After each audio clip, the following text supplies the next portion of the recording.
So on behalf of Jen Waller at the Higher Ed Center and myself, Sarah Chrysler-Rusky, we're going to try again. This is a first for us, this sort of event, this fundraiser. So there may be a few bumps along the way. We appreciate your patience, but most of all, we appreciate you coming and supporting this lecture series. And we appreciate all the people who have helped make this happen.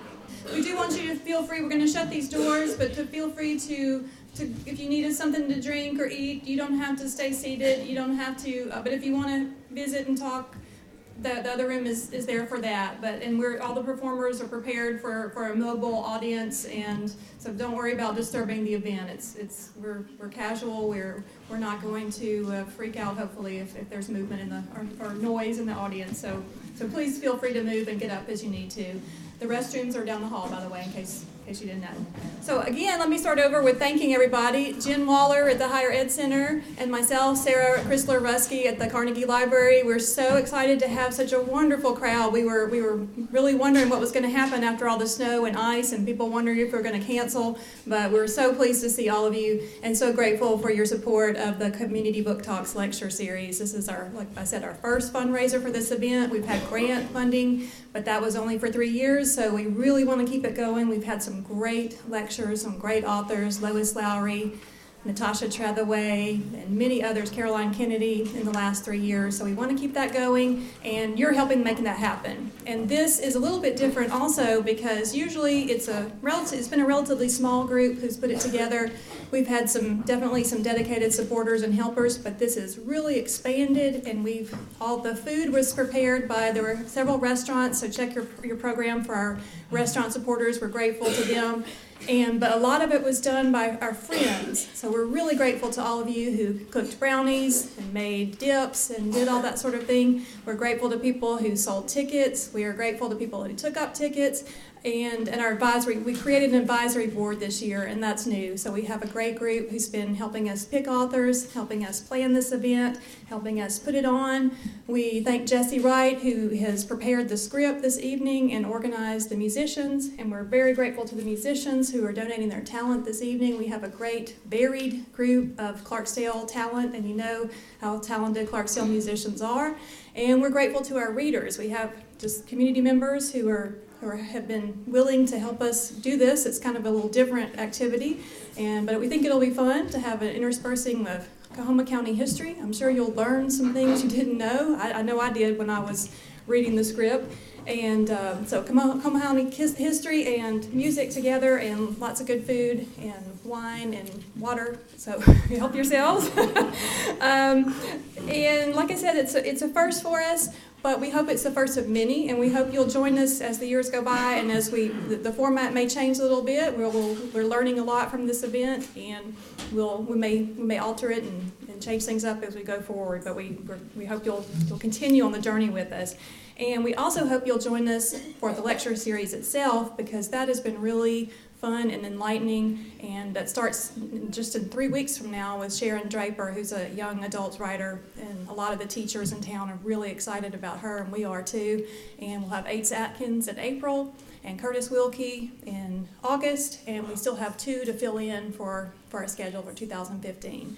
And I know I'm not going to name everybody who has helped because I know I'll forget people, but please do look at the program for our sponsors and to help you follow along with what's going on today. Jen, am I forgetting anything? Okay. Well, thanks again, and we hope you'll enjoy it. And we're going to start with Alice.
narrator will be here.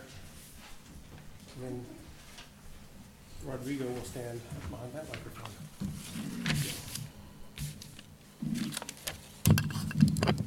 Are you ready, Rodrigo? Oh, yes.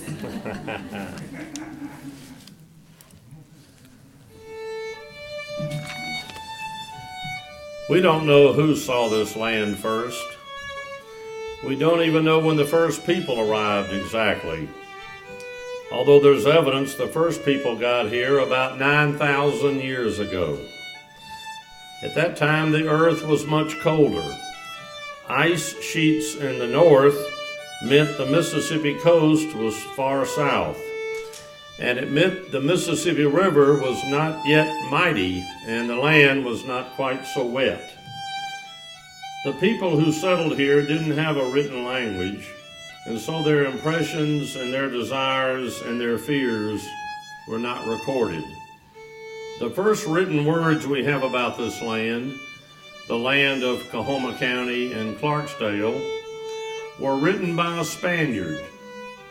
Governor Hernando de Soto came here in 1541 with 400 men and 200 pigs and an obsession with gold and fame. Historian Linton Weeks called de Soto Clarksdale's first tourist. De Soto left bells for archaeologists and wild pigs for everyone else. And while he didn't find any gold, he did see the mighty Mississippi. According to a U.S. commission on de Soto's travels, the Spaniard first saw the waters of Mississippi at Sunflower Landing in what is now Coahoma County. One eyewitness to the trip, Rodrigo Rangel, who was de Soto's secretary, wrote down what happened to the governor and his men were in the area. The trip had not been easy. By the time de Soto was deep into Mississippi, he was running low on provisions. And as the men worked their way through Mississippi, they were making war with the Indians. In May of 1541, the men were wounded and needed rest, but they were starving. The governor knew he had to press on, and he aimed for Quiz, which is what is now Clarksdale. Rodrigo. 3 days had gone by since some maize had been sought after, but little was found in comparison with what we need. The governor became obligated to move at once to where there should be abundance, to where there is something more. He accordingly set out for Quiz and marched 7 days through the wilderness, through the ponds, on horseback. He arrived at a town of Quiz. Without looking carefully, he seized all the people before they could come out of their houses. Among them was the mother of the chief, which he took at once, and the governor sent word to come and receive her while the rest was taken. The answer that he had returned to them was that if their lordship would order them to be released, he would come and visit them and do them service. But there was no maize at Quiz, and so de Soto went west to a town near the river. He went to look at the river and saw near it there was much timber where we could build the piraguas. And these might be made into a good situation which the camp might be placed. He directly moved and built the houses and settled on a plain, a crossbow shot from the water, bringing together all the maize the towns left behind. And once we must go to work and cut down the trees for sawing the planks and to build the barges. The Indians soon came up the stream and jumped on the shore and told the governor that they were the vassals of the great lord named Oswego, who was their leader of many towns and many people on the other shore. And they made known from him that he would come the day after, and with his people to hear what the lordship would command of him. And the next day, the Spanish explorers saw 200 canoes in the river, all decorated with white feathers.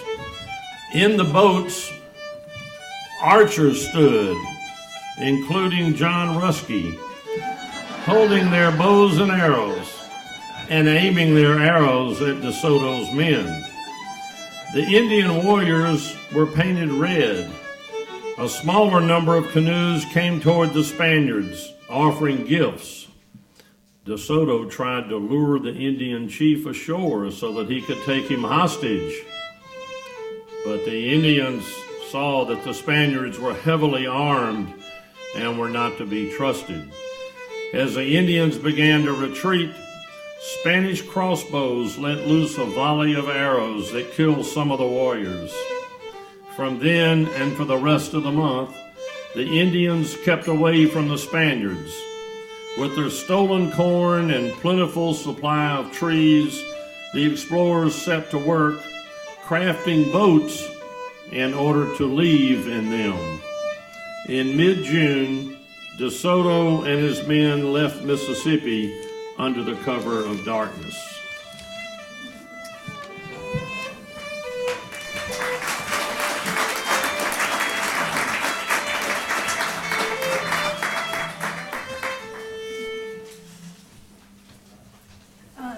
They asked me to play just a few more, so I'm just going to explain what I'm playing here. A lot of this music that accompanies this time period was taken, what I'm taking from is from the minstrel shows and also from the military groups that played. So a lot of it's actually fife music. So to finish out this little segment of the night, I'm going to play you two songs. One is a jig called the Germantown Hook, because a lot of tunes were imported from Europe, where these people were, of course, freshly coming from. And the other one's a popular hoedown called the Soldier's Joy. So I hope you enjoy these last two.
I didn't really have any song in mind to play, but I had a request from the mayor, so I'll do that.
Will be life in the early 19th century. Kahoma, of course, means red panther. In those early days, there were plenty of panthers, and bears, and eagles, and alligators, and trees, and bushes, and grass. The whole area was awash in dense, rich life. Linton Weeks wrote, "Within the primeval forest, the frontiersmen discovered emerald mosses in square-mile sheets. The shadowy green forest floor was aburst with colorful flowers. It looked for the world like a Brussels carpet and was so closely knit together that it would turn away water. Settlers came from the hills to try and wrest their fortunes from the swamps. The land may have been rich with life, but living there then, that was a struggle for the settlers.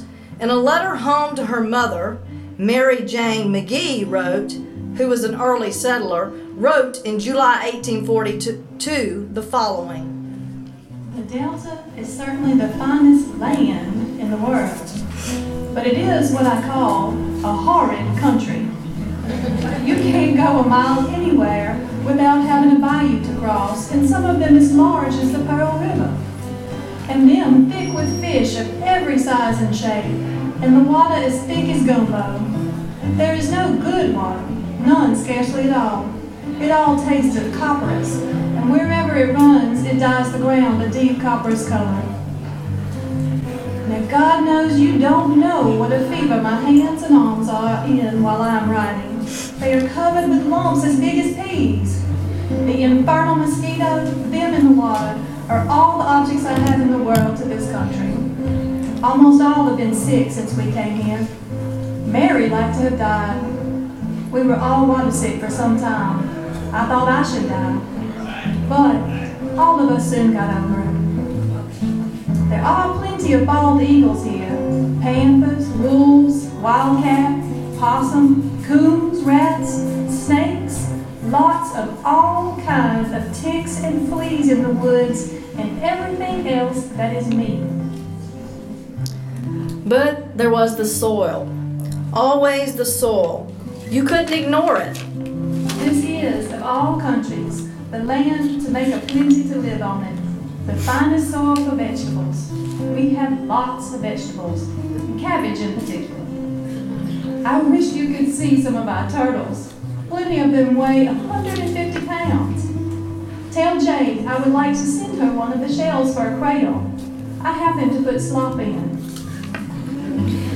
Mary Jane lived on a plantation on the Yazoo Pass at Moon Lake. She and her husband moved to the area in the 1830s. They were some of the first settlers to the area. In those first decades of settlement, it wasn't clear where the county seat would be. According to unofficial documents, the first courthouse was in a riverside settlement called Powhatan. In 1938, the U.S. Congress authorized a steamship mail stop at Powhatan, which was directly west of Farrell. The oldest existing official documents show the first county seat was another riverside town, Port Royal, 5 miles south of what would be Friars Point.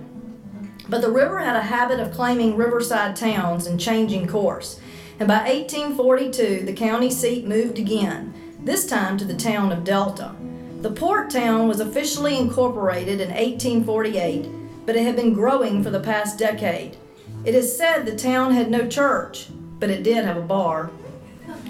The Hayes and the Caldwell Saloon, owned by Davidson Caldwell and John Hayes. According to Linton Weeks, the town was quite something. Linton wrote, "The town post office was opened on June 22, 1840. Philip Poindexter, who later served as the High Sheriff, was the first postmaster. The holy word was spread by Methodist circuit riders, and medicine was sold from the backs of wagons by silk-tongued fellows in top hats and tails. And the first ferry from Coahoma County to Phillips County, Arkansas, was licensed by the Board of Police around 1848. Delta was a wide open town, a Wild West setting for barrel housing and brawls, teeming on market day with the folks from Moon Lake and other neighbors from outlying areas. But yearly, the river rose up and washed against the town, carrying mud through the streets and destroying property. It was obvious the town wouldn't last, and that a more stable and secure riverside port would be necessary. Town leaders looked south, downstream toward a protected point that jutted out and slowed the river. In 1852, the town of Union was incorporated, although no one called it that. They knew it was Robert Fryer's town, or simply Friars Point. That's it.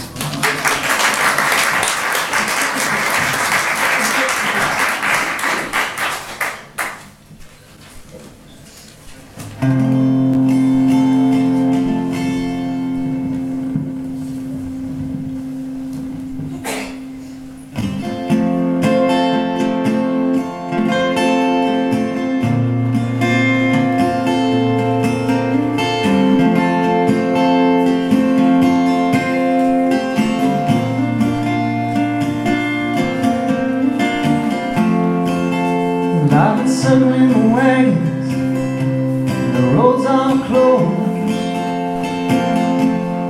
How much thicker this fog is gonna get, God only knows. Just when you think that you've got a grip, reality sneaks on and gives you the slip, as if you ever knew what it was taking you down that line, tearing through the cotton fields and bus shelters of the South, falling helter-skelter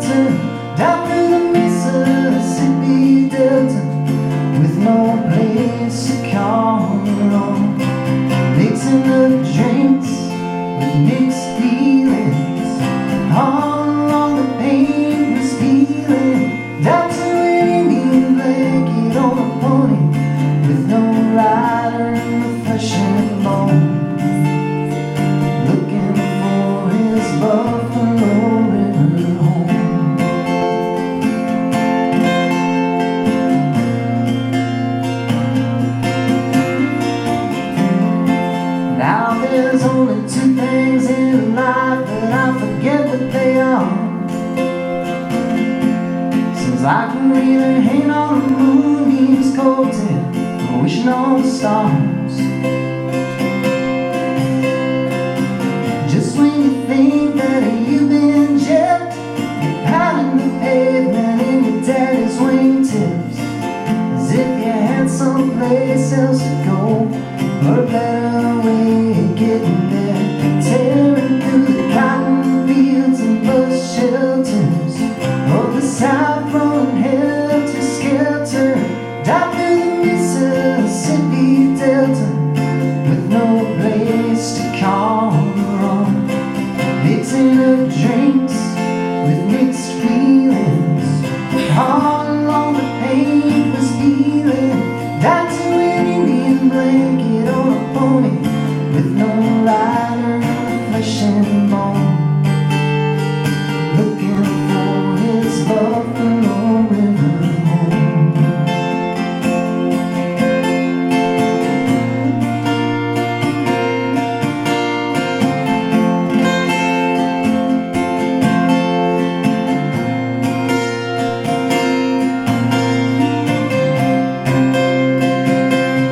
Tearing through the cotton fields and bus shelters of the South, rolling helter-skelter down to the Mississippi Delta, with no place to call your own.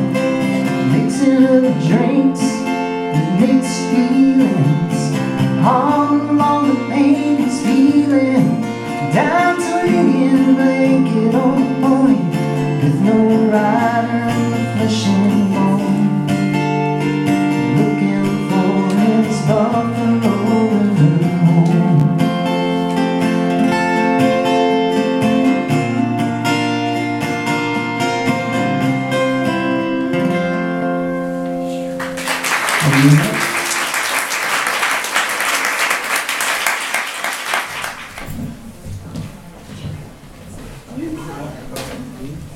While Philip's setting up, I did want to, we in all our frenzy for our first time event, we did neglect to say that we have a small silent auction in the hallway out here, some items, interesting items that are literary or library related, so please take a little glance at that, and maybe if it's something you're interested in, take a bid on it. And we think they're pretty cool. Some Faulkner first editions and some library tote bags with books that some of our authors that we've had in past events, and a couple of signed copies of previous authors' works as well. And then one is just a library book bag and a giver book bag and a library ID holder that's a package deal. So please go check that out, and feel free to go and have some more snacks and beverages while Philip's ready. So I'll sit down.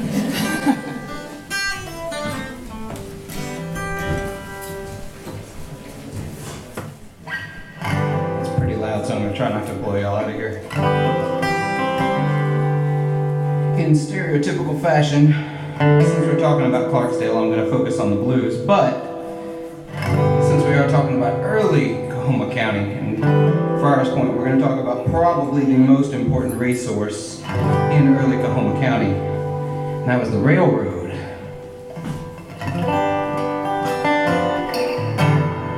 And so I got a couple of train songs for you.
don't want no woman, won't ever downtown where she meet.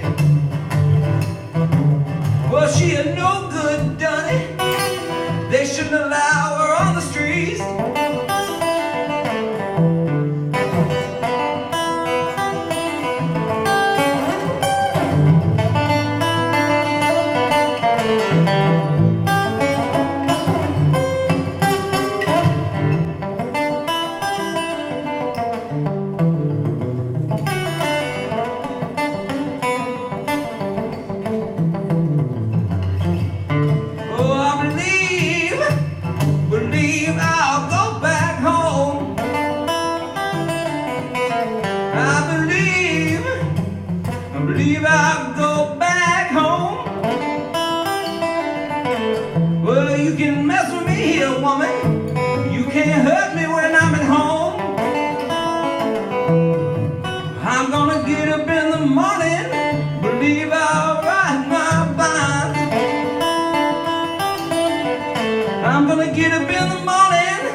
Get a little bit of that reverb off of there before we go full on Pink Floyd. So I use the term ride the blind in that song, and what that means is actually it's to hitch a ride on the trains in the hidden places where people can't find you. And it's the way blues musicians in the early 1900s used to travel about, because they couldn't afford the fare, so they just hide wherever they could get away with it.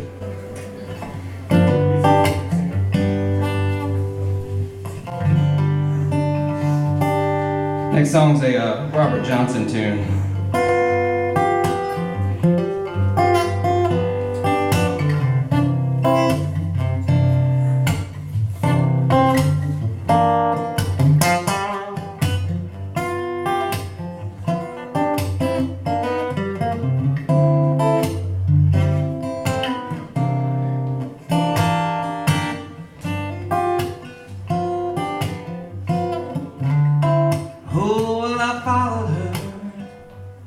To the station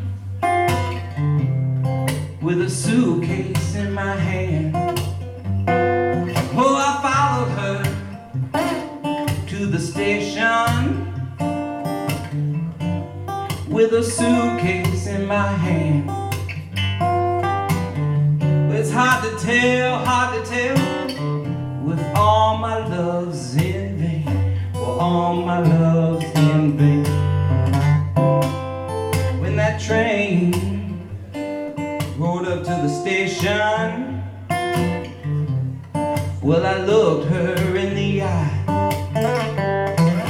Now train rode to the station,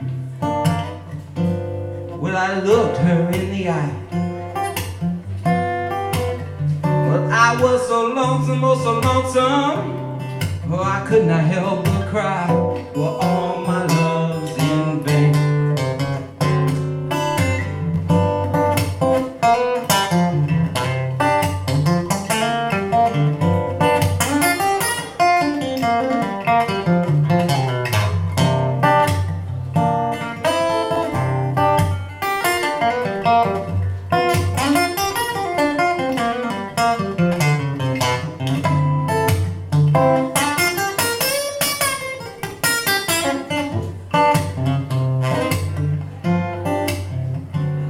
Well, the blue line pulled at the station.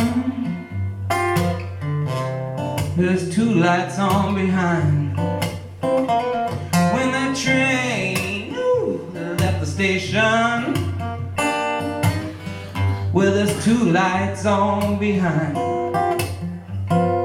Well, the blue light was my baby and the red light was my mind. Were all my loves in vain?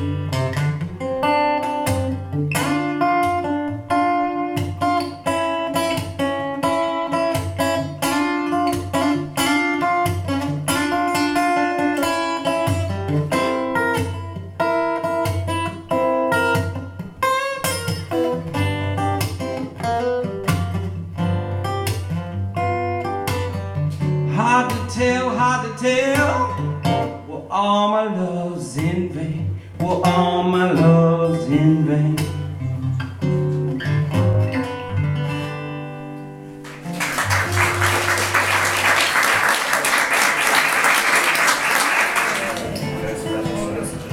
want to announce it? Oh, hello. Y'all ready for this? Okay, good. I'm excited. All right, so you ready to hear about life in Friars Point and the early development of Clarksdale? Yeah. Okay, good. Well, take your seats, hold on to your seats, and here we go. Take it away.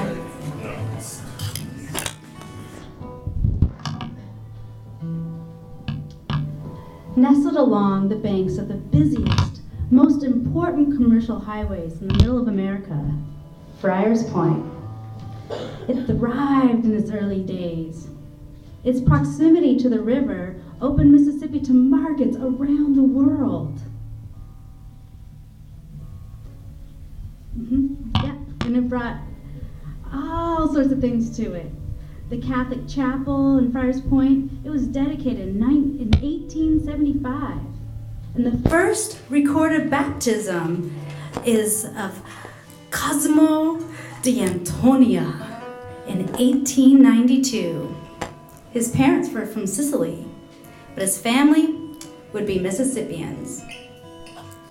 In short order, Friars Point had the attractions of the any city might, including its own acting troupe, the Friars Point OK Thespians. They were just okay. On September 6th, 1867, they put on a show at the courthouse. The show was 3 acts, including Lend Me 5 Shillings and A Kiss in the Dark. And, of course, the most unwarrantable intrusion, which, according to the flyer, was strict order will be preserved here. The town weathered theater crowds, floods, a civil war, but it could not compete against the railroad. This railroad ran through the middle of the county. By the first decades of the 20th century, the life had gone from Friars Point, being the bustle, to looking for ghosts. In 1924, Charles Lindbergh landed his plane in a field near Friars Point.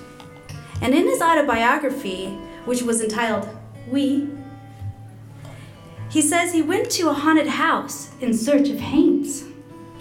Because by 1924, that's all that remained in the most luxurious homes of the Delta.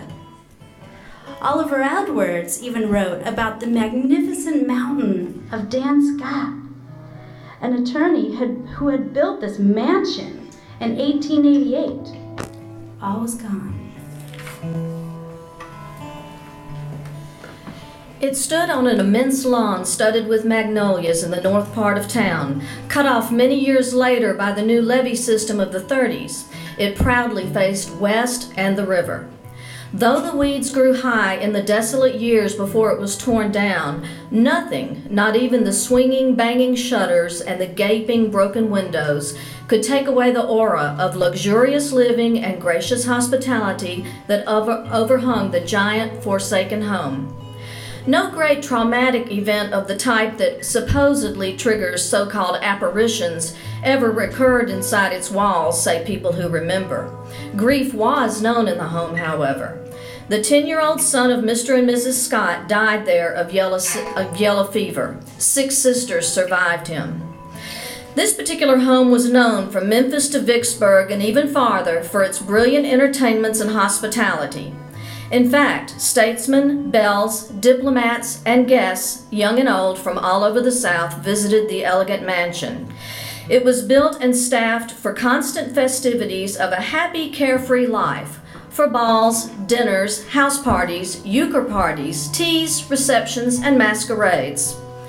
One of the early newspapers of Friars Point describes a typically brilliant entertainment at the Scott home in 1892, to which cards had been sent out over a large area of the Delta and even into neighboring states.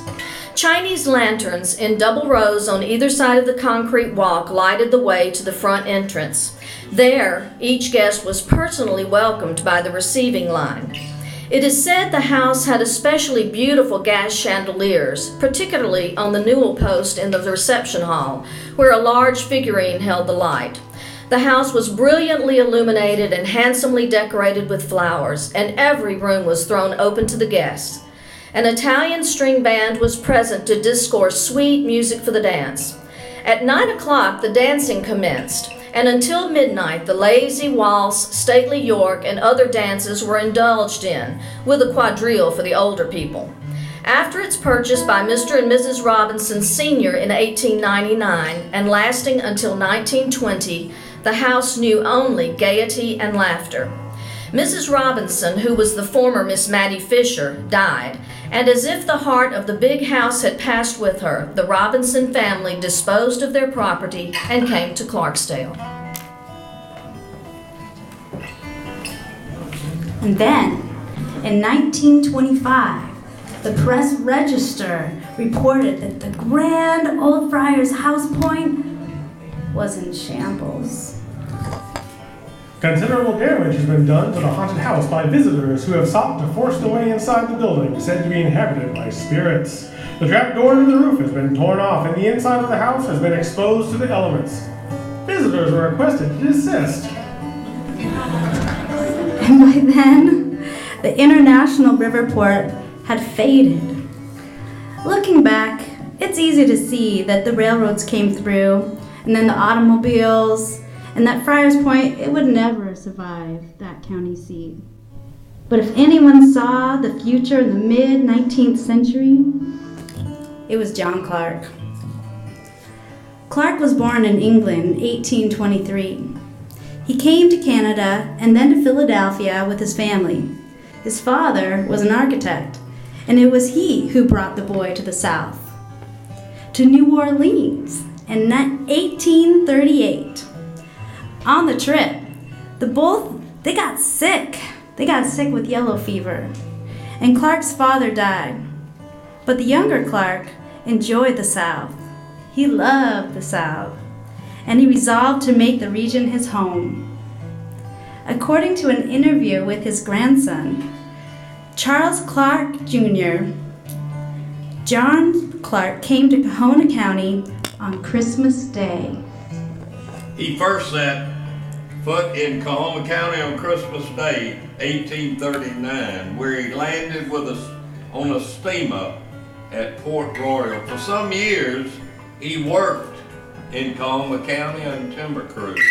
He first bought land, only 160 acres, in 1849, this being the land where the older part of Clarksdale now stands. In the year 1854, he married Eliza Jane Alcorn, sister of James Luss Alcorn, who later was to be a Confederate general, state governor, and United States senator. To this union was born 9 children. At the outbreak of the Civil War, Mr. Clark, after all, had traveled enough to have a fairly broad view and realized that Confederacy could not possibly win. He saw no reason to allow himself to be engulfed in the common ruin. Hence, he converted everything he had to cash and deposited it in Canada. Consequently, when the war was over, the South was prostrate. He had money. During the post-war period, he enhanced his economic position, and in 1869, he laid out the town of Clarksdale, opened a store, and sold several building lots. The end.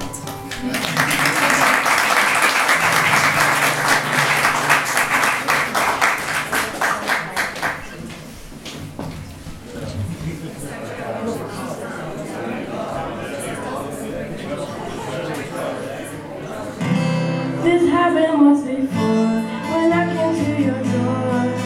No reply. They said it wasn't you, but I saw you peek through the window. I saw the light. I saw the light. I know that you saw me. I looked up to see your face. I tried the telephone, the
mid-19th century.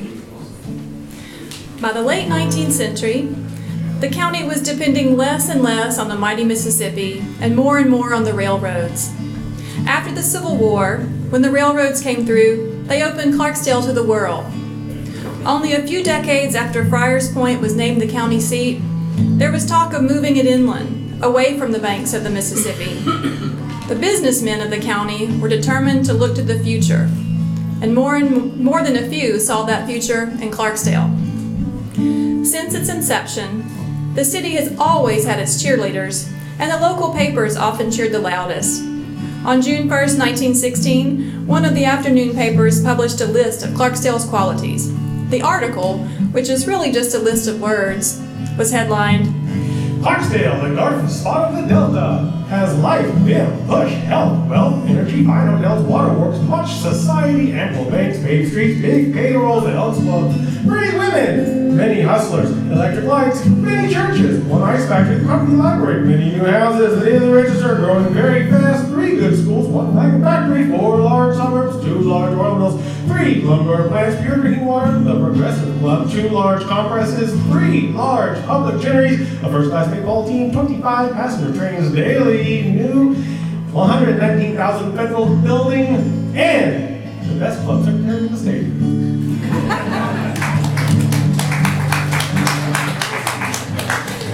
In the 19-teens, Clarksdale got its first paved streets, and prosperity boomed as post-war cotton prices soared to $1 per pound.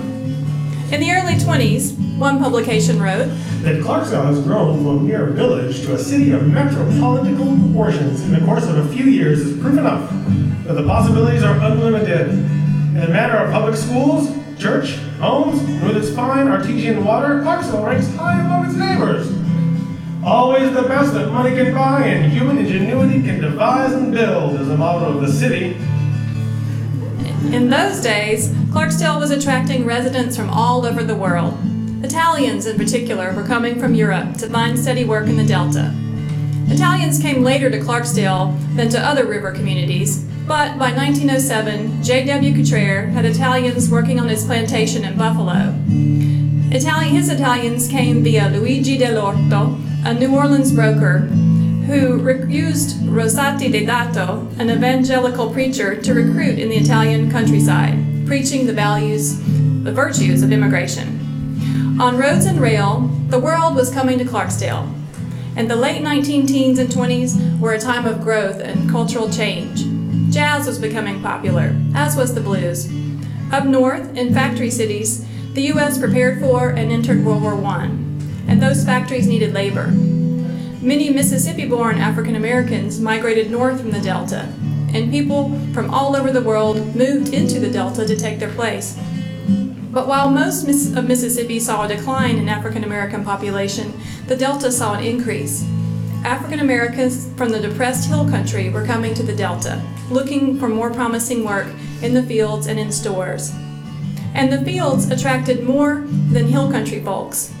Musicians, lured by fast money and good times, started flooding the region and memorializing the Delta in a new type of music. James C. Cobb wrote, in The Most Southern Place on Earth, For many black emigres, the Delta became less a home than a temporary place of abode. The plantations where they sharecropped was not where they lived, but where they stayed. And rambling or escape became a dominant theme of the blues, an expressive new musical form that the Delta gave to the nation. That's the end of this section.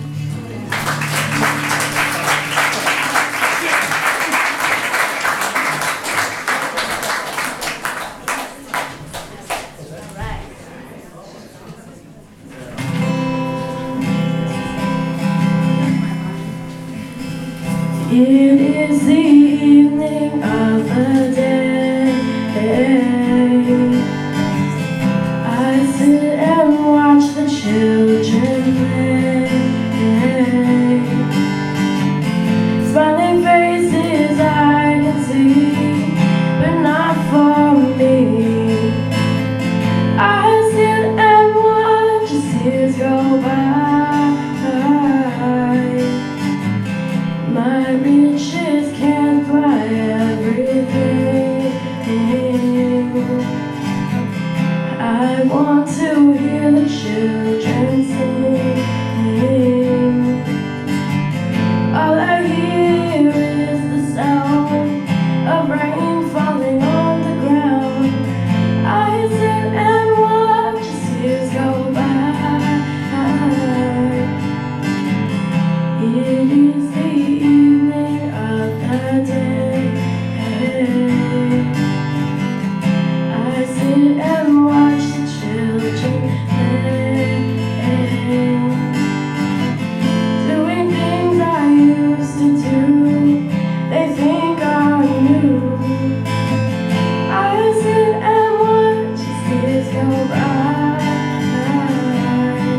When you're ready.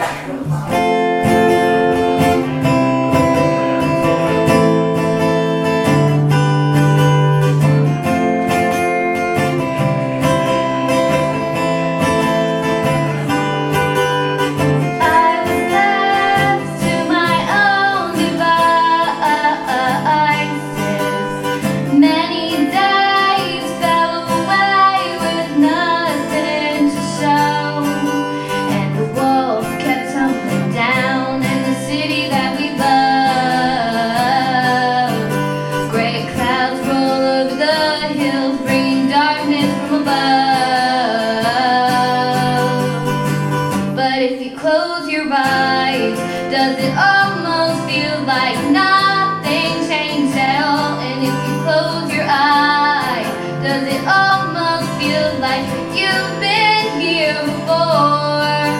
How am I gonna be an optimist about this? How am I gonna be an optimist about this? We were caught up and lost in all of our vices. In your pose as the dust settled around us, and the walls kept tumbling down in the city that we love.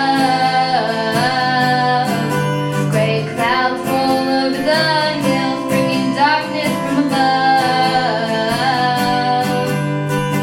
But if you close your eyes, does it almost feel like nothing changed at all? And if you close your eyes, does it almost feel like you've been here before? How am I gonna be an optimist about this? How am I gonna be an optimist about this?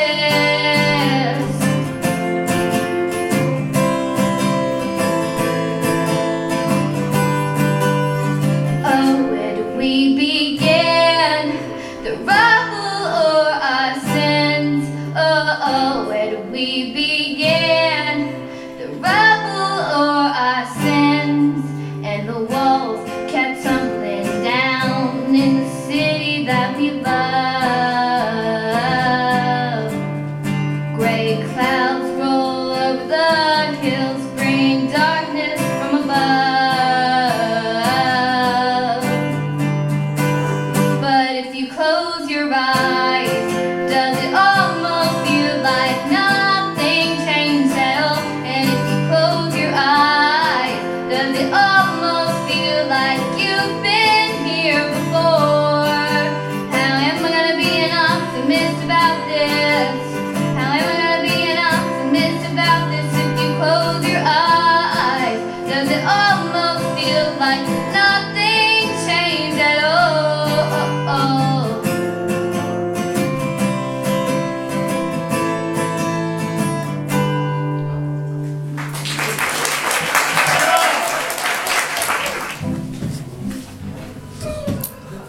Life was changing in America in the early 20th century, and the South wasn't left behind. Besides new technology, women were taking a more active role in public life. In July 1922, Shelby County Juvenile Court Judge Camille Kelly came to Clarksdale to address the League of Women Voters. She was only the second female judge in the South at that time, and she advocated for women voting, but she was not exactly a pioneer of women's equality. I am willing to surrender my vote if it is to make women less feminine, if it includes the right to smoke cigarettes and imitate men in the manner of dress. If we are to retain the respect of the men and inspire their confidence in the use of the ballot, we must show them we are not smoking, nickel-wearing, or home-brewing women, but mothers. I want to give you women a recipe. If we keep on trying and never get mad, persevere with good humor, we can accomplish anything in this world. The men will give us anything we want if we don't lose our tempers. Back in those days, morality and public decency were often topics of public debate. Prohibition was just 2 years old, and while it might have been popular in some quarters, not everyone was so eager, ready, or willing to go drive. In December 1922, just a few months after George Kelly spoke, the local paper reported, "With the determination to improve the moral conditions in this city and the surrounding territory and to remove from Clarksdale some of the objectionable features which have caused the city to be known far and wide as a place of lawlessness, the women, 500 strong, met in mass formation this morning at the courthouse and passed resolutions urging the officials to enforce the laws of this locality." Now the women had more than a few ideas for town improvement. Mrs. J.O. Lampkin, for one, blamed the ills on high society. The greatest danger to our young people does not lie across the railroad tracks, but among the higher class of people which we call society.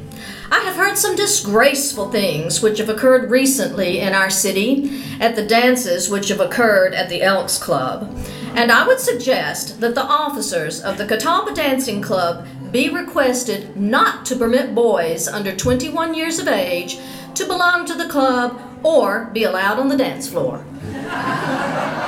Mrs. Lampkin's statements brought hearty applause from the women assembled. Mrs. Lampkin told of sister cities she had visited where dancing clubs had eliminated intermissions in whiskey.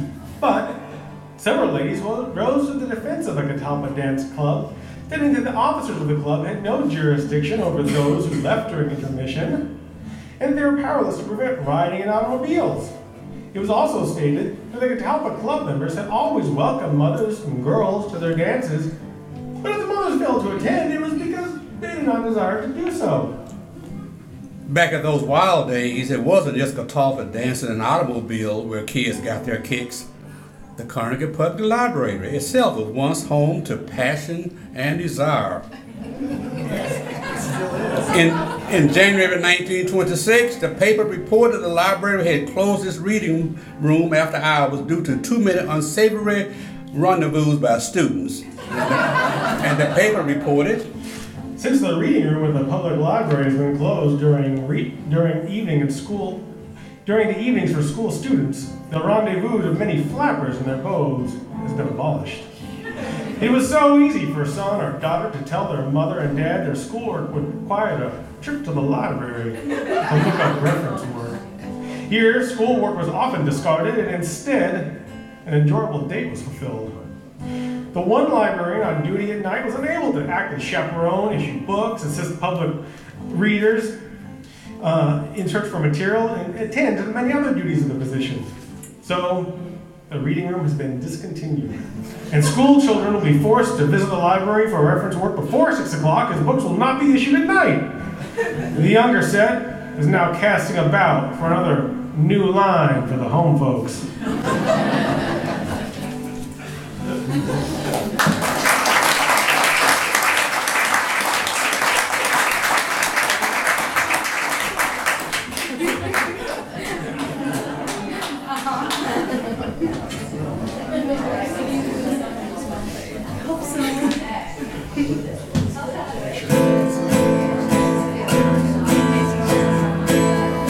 There's a fire starting in my heart, reaching a fever pitch and bringing me out the dark. Finally, I can see you crystal clear. Go ahead and sell me out and I'll lay your ship there. See how I leave with every piece of you. Don't underestimate the things that I will do. There's a fire starting in my heart, reaching a fever pitch and bring me out the dark. The scars of your love remind me of us. They keep me thinking that we almost had it all. The scars of your love, they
look for.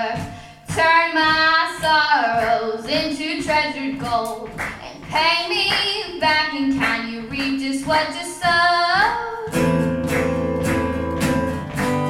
We could have had it all. We could have had it all. It all, it all, it all. We could have had it all. Rolling in the deep. You had my heart inside of your hand, but you played it to the beat. We could have had it all. Rolling in the deep. You had my heart inside of your hand, but you played it, you played it, you played it, you played it to the beat.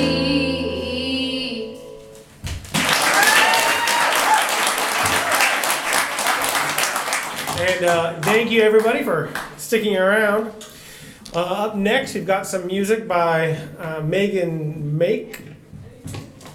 And for the readings, we have High Society.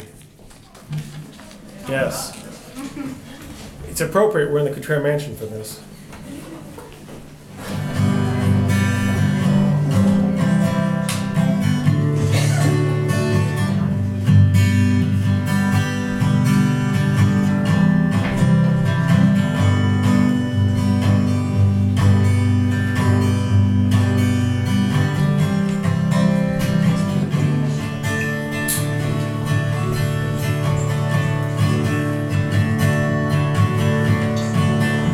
Okay, here we go. Sound all right to you? How does that sound out there?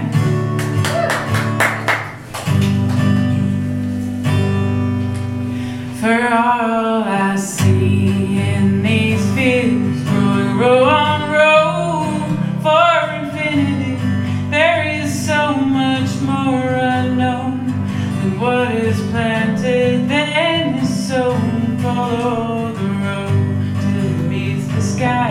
Will I find peace? Will I be wise when I follow the river's bend to find clear water at its end? The same open air makes me want to run and shout at the top of my lungs. Reminds me I don't have anything to say. Is this freedom or prison? Am I swallowed up by the vines like those old buildings on the old highway? It's not my place, it's not my place to say. Who do you know in a town so small? Besides everyone and all, who is there when the clouds roll in, the thunder roars and lights go dim? The same open air makes me want to run and shout at the top of my lungs. Reminds me I don't have anything to say. Is this freedom or prison? Am I swallowed up by the vines like those old buildings on the old highway? It's not my place, it's not my place to say.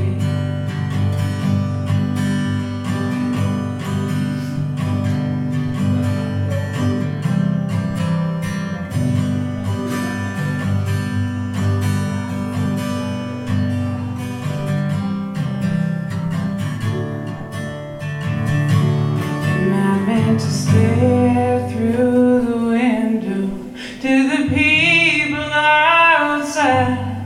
Are they falling into place? Are they just falling apart? No one can know how deep the well, what I could stand, why I fell. Least of all me, it's not my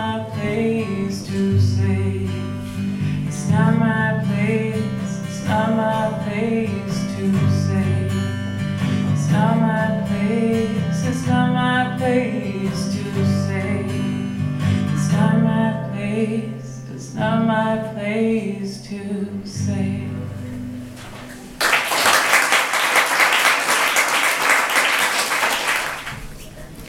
Although Clarksdale wasn't a large city, the rich delta soil produced wealth for a good many in the city.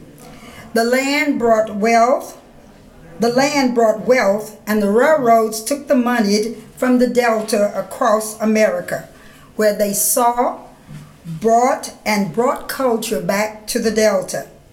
In 1918, the paper reported on a private swimming pool built for E.J. Mullins. The handsomest and most modern place of entertainment in the city is the fine new natatorium just completed by E.J. Mullins Jr., the family residence, on the boulevard at a cost approximating $10,000. There is not a single place of its kind, probably in the entire South, which will surpass this for beauty or for the forms of amusement provided. The place is equipped with every device to cause one enjoyment, from a chute with a 37-foot inclined projection that will shoot a person across the pool at a velocity of nearly 100 miles an hour. Toy submarines, torpedoes, and boats which are propelled into water by means of large springs. 2 splendidly equipped dressing rooms finished in white tile, shower, bath, and dressing rooms open to the pool, while another room is handsomely appointed with comfortable chairs, a Victrola lung motor couch, and a lung motor, which will bring a person back to life after they've been underwater for 6 or 7 minutes, in most instances. This luxury was paid for by cotton. After World War I, the world needed American cotton, and the Delta provided. In 1925, cotton production reached their highest peak at 119,000 bales, and Mexican cotton pickers had to be brought in from the Mexican border. By the end of the 1920s, it was clear that Clarksdale would be the commercial center for the county. And in 1930, 50 years of debate ended when the city was chosen near Fry's Point to be the sole county seat. For a few folks, it was a good time to be in Clarksdale. Charles Clark, the son of the man's founder, wrote to his niece, Blanche Cutrer Smith, in 1938. We have had now 2 days without rain, and today the work of plowing you started. The promise is for a dry week. This proves true. We can congratulate ourselves on a fine start. Corn prospects are really exceptionally good. But this thing of farming, against low prices and reduced acreage, one cure for low prices, and that's better prices. The sheriff announced that when the present accumulated jackpot at the movies is disposed of, he will stop bank night at the Merriman.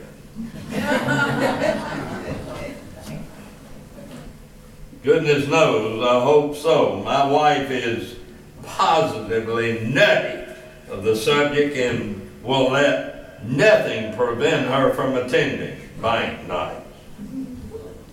Of course, the Paramount takes occasion then to put on a bum cheap show, but the place is invariably crowded to suffocation. Someday I hope that we will have a national lottery. It is the best way on earth to raise public money. In fact, I think we'll have to come to it for the Roosevelt innovation of trying to win election by distributing tax money among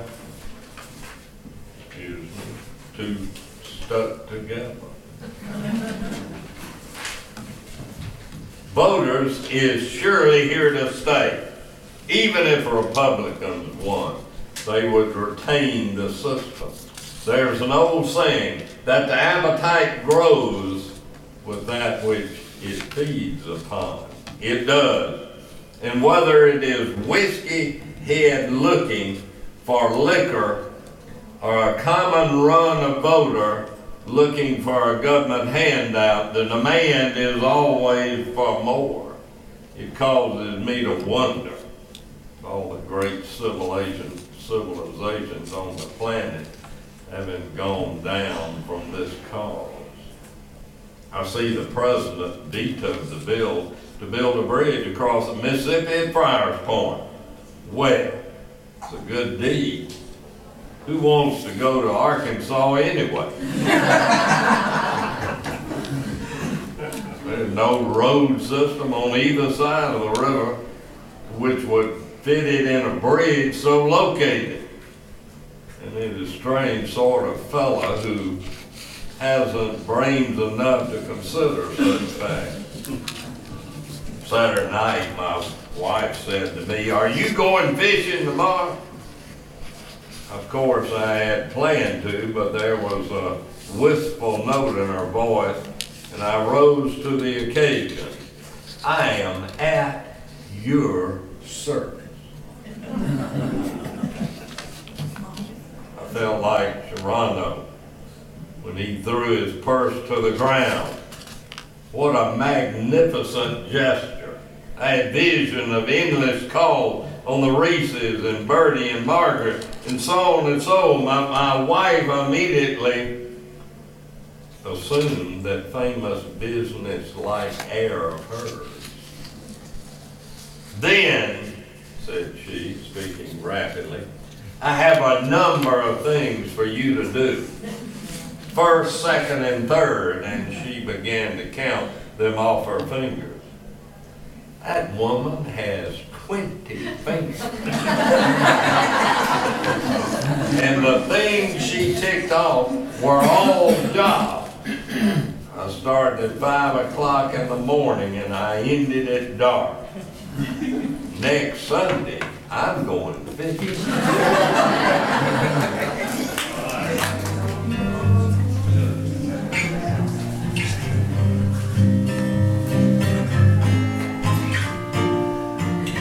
Secret heart, what are you made of? What are you so afraid of? Could it be 3 simple words, or the fear of being overheard? What's wrong? Let it rain on your secret heart.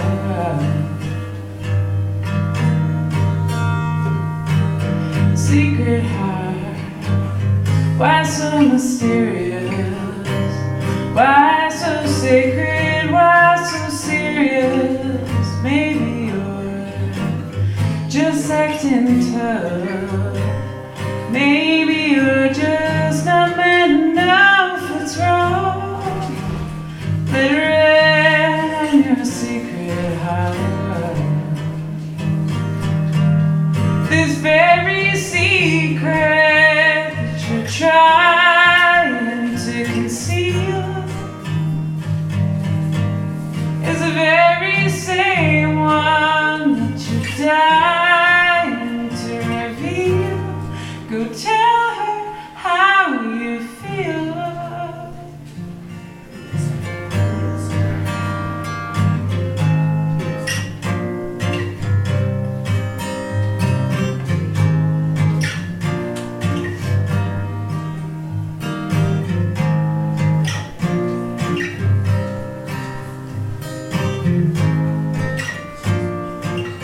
Secret heart, come out and share it.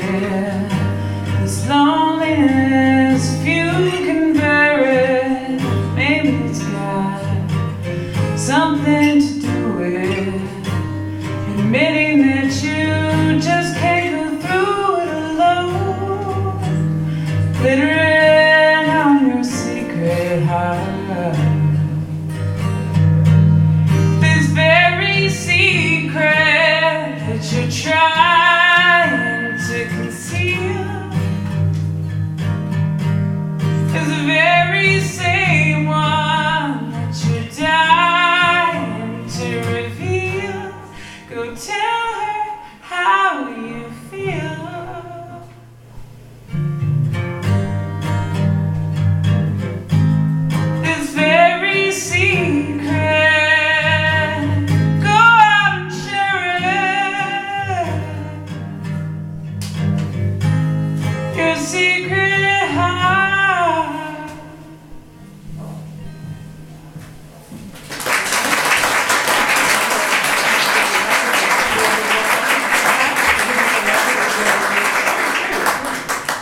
All right, thank you all so much for sticking around. Up next is still Megan. She's going to do one more song, and then we're going to have the final reading of the evening.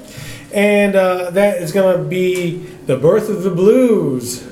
And that's going to feature WRX's Paul Wilson and county government's Daniel Bassel.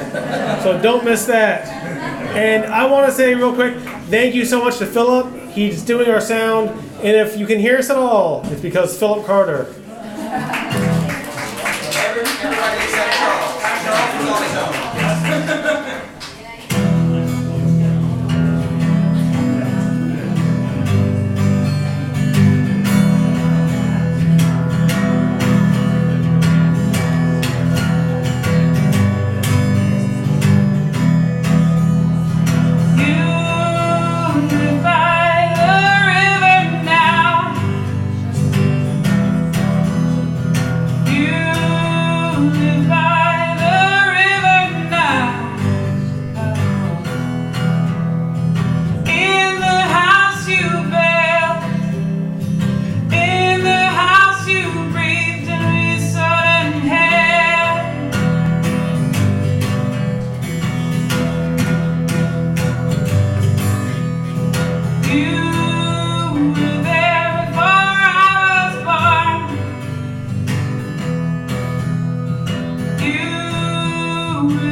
They say the blues was born in the Delta, but in fact it was born from African traditions.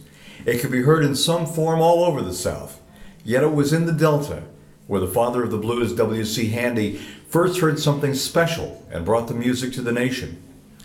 In 1903, Handy was living in Clarksdale, leading the Knights of Pythias Band. Respected musician though he was, in his autobiography he tells of some of his routine life in Clarksdale.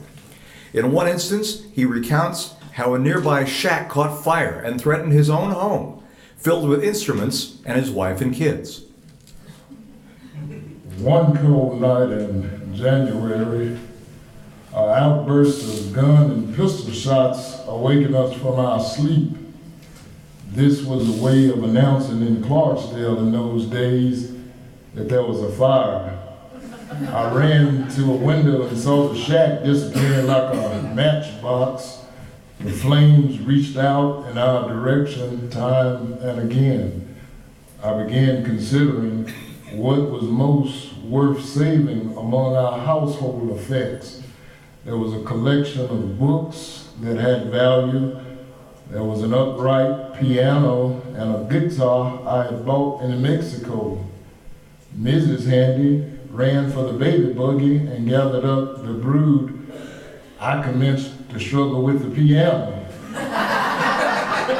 A few moments later, the neighbors rushed in and tossing furniture and bedclothes and glassware in the windows. In the excitement, my wife called to me to come and help her with the babies, but I assured her that was not necessary. They could easily be rolled to safety. The big problem was to get the piano out of danger. I managed to save it by dint of more muscle than I thought I had. When he wasn't trying to save his musical instruments, he was playing them.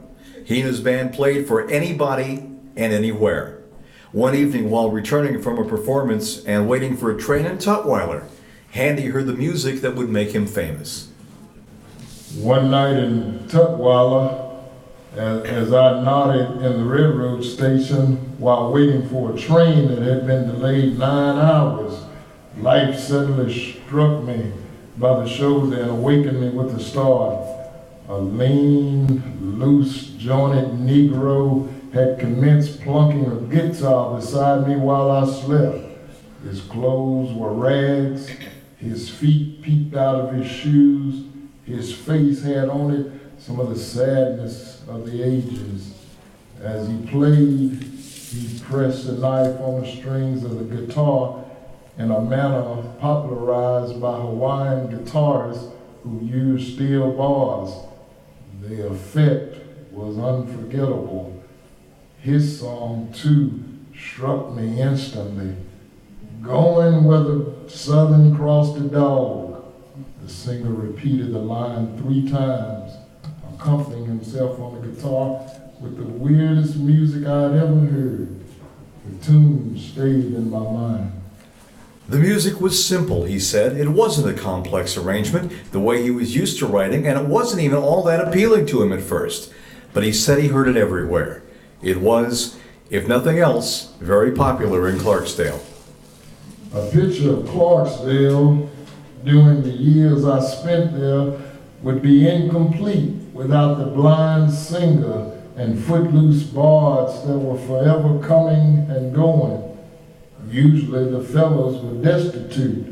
Some came sauntering down the railroad tracks, or others dropped from freight cars, while still others caught rides on the big road and in a town on top of cotton bales. A favorite hangout with them was the railroad station. There, surrounded by crowds of country folks, they would pour out their hearts in song while the audience ate fish and bread, chewed sugar cane, dipped snuff while waiting for trains to carry them down the line. The longer Handy stayed in Clarksdale, the more he realized that the blues was the music people wanted to hear, not complicated jazz melodies or other hits. In Cleveland, he saw a local blues band clean up with the simple songs, and so, lured as much by money as aesthetics, Handy began to play the blues. I returned to Clarksdale and immediately to work on this type of music. Within a day or two, I had orchestrated a number of local tunes. My hunch was promptly justified, for the popularity of our orchestra increased by leaps and bounds. But there was also another consequence. Bids came to us to play in less respectable places. We took these in our strides on the grounds that music, like joy, should be unconfined. Moreover, there was money to be made. And who were we to turn up our noses? Across the tracks in Clarksdale, there was a section called the New World section. It was a local red light district.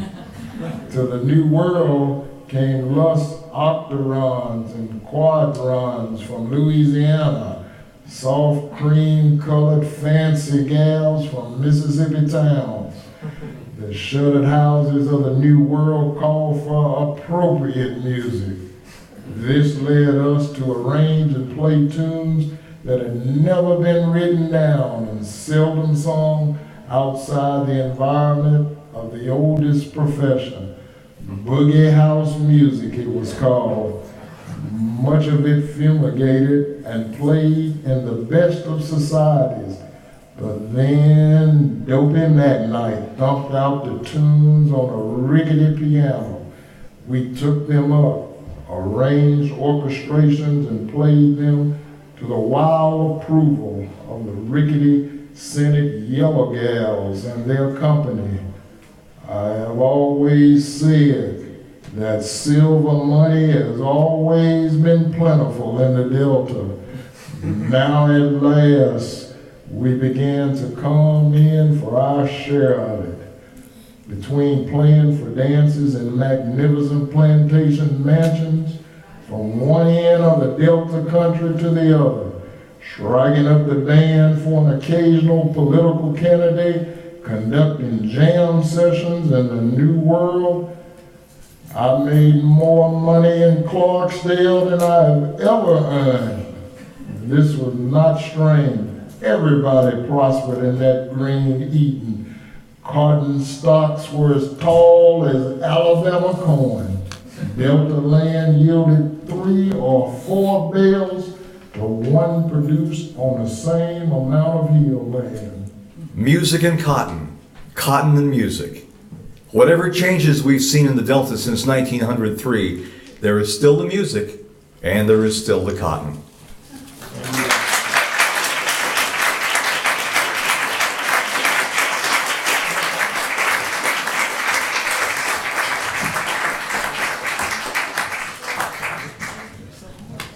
Megan's going to grace us with another song, and I just want to get the chance to quickly say thank you again to anyone who was involved. We had a lot of hands that were working to put this together, and we are very grateful to you all, and I hope y'all had a good time, and see you in March 19th for our first speaker, I hope.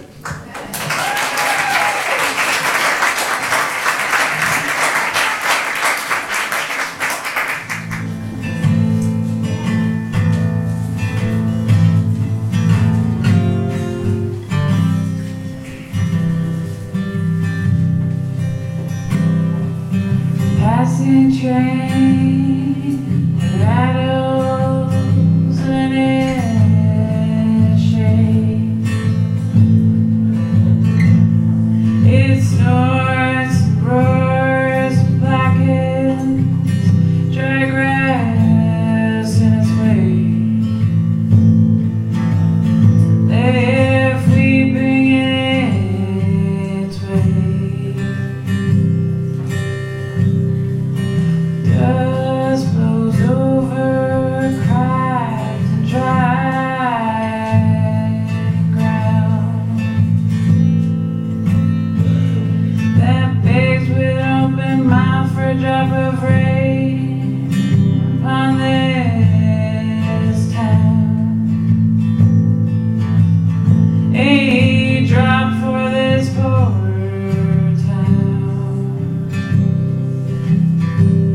the lost, the wandering, the broken, and the ruined. Leave it lie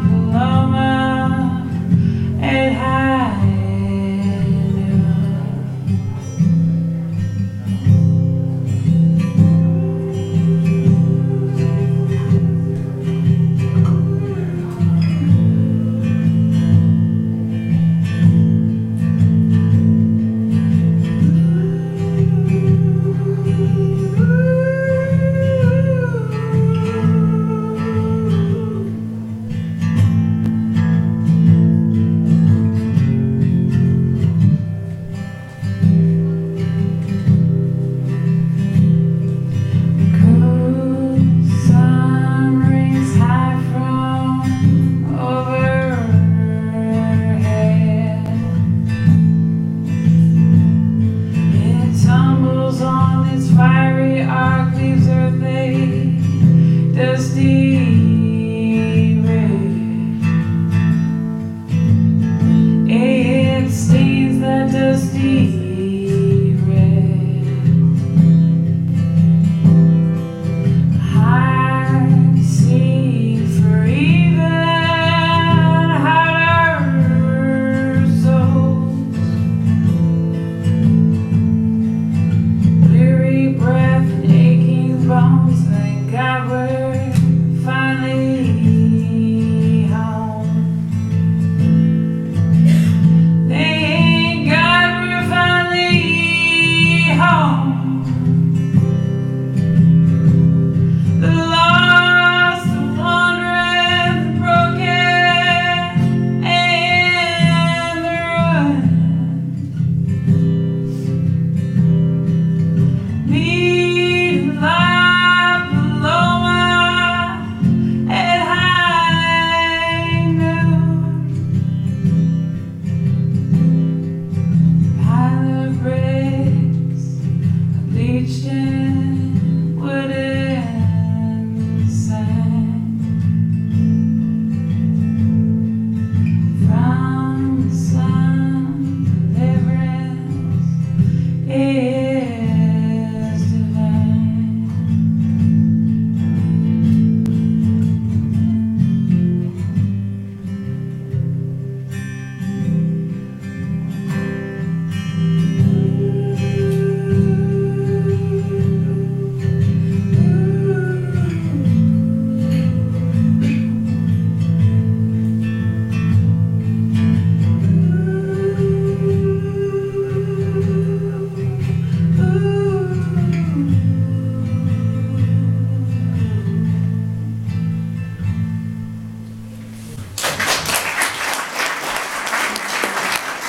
Thank you.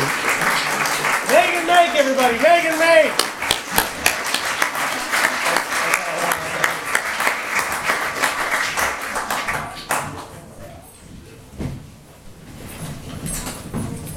That's it. There's still, I think there's some food still out there. I don't know about the wine situation. Y'all drank more than we expected. That's okay. Life and sin in Clarksdale continues. So thanks again, and thanks to all of our friends who made food for us. And I'm so glad to know that the Higher Ed Center and the library have so many friends. Thank you.